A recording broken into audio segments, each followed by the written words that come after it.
Halo semuanya. Setelah mempelajari perkembangbiakan generatif pada tumbuhan, kali ini kita akan membahas mengenai perkembangbiakan vegetatif pada tumbuhan. Perkembangbiakan vegetatif adalah perkembangbiakan yang terjadi tidak melalui proses perkawinan atau perkembangbiakan tanpa adanya peleburan antara sel kelamin jantan dan sel kelamin betina. Perkembangbiakan vegetatif terbagi menjadi dua, yaitu vegetatif alami dan vegetatif buatan. Perkembangbiakan vegetatif alami. Perkembangbiakan vegetatif alami dapat terjadi dengan 1. Tunas. Tunas adalah pucuk tumbuhan yang tumbuh dari ketiak daun dan akar.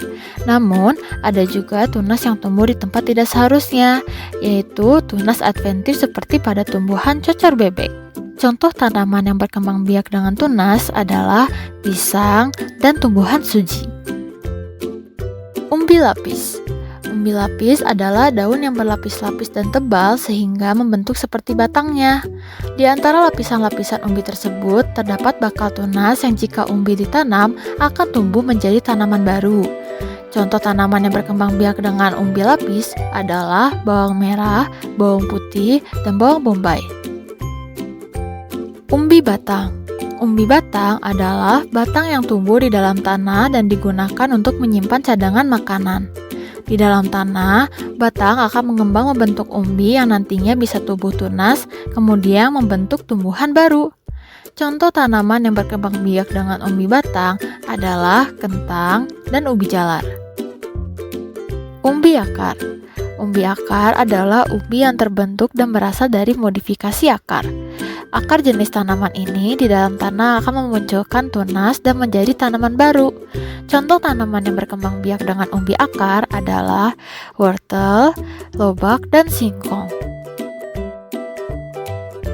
Geragi. Geragi adalah batang yang tumbuh mendata di permukaan tanah. Tumbuhan baru akan tumbuh pada buku-bukunya dan tidak bergantung pada induknya. Contoh tanaman yang berkembang biak dengan geragi adalah rumput teki dan stroberi. Akar tinggal. Akar tinggal atau rizom adalah batang yang tumbuh mendatar yang terletak di bawah permukaan tanah. Tunas tumbuhan baru akan tumbuh pada setiap buku akar tinggal tersebut.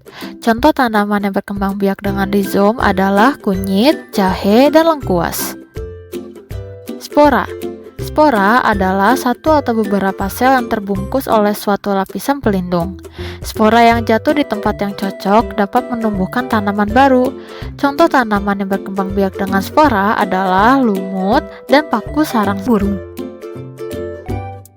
Dari 7 cara perkembangbiakan vegetatif alami, tanaman yang ada di rumah kalian termasuk perkembangbiakan vegetatif alami yang mana?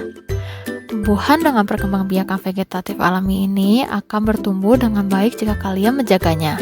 Salah satu caranya adalah dengan tidak membuang sampah sembarangan ke tanah.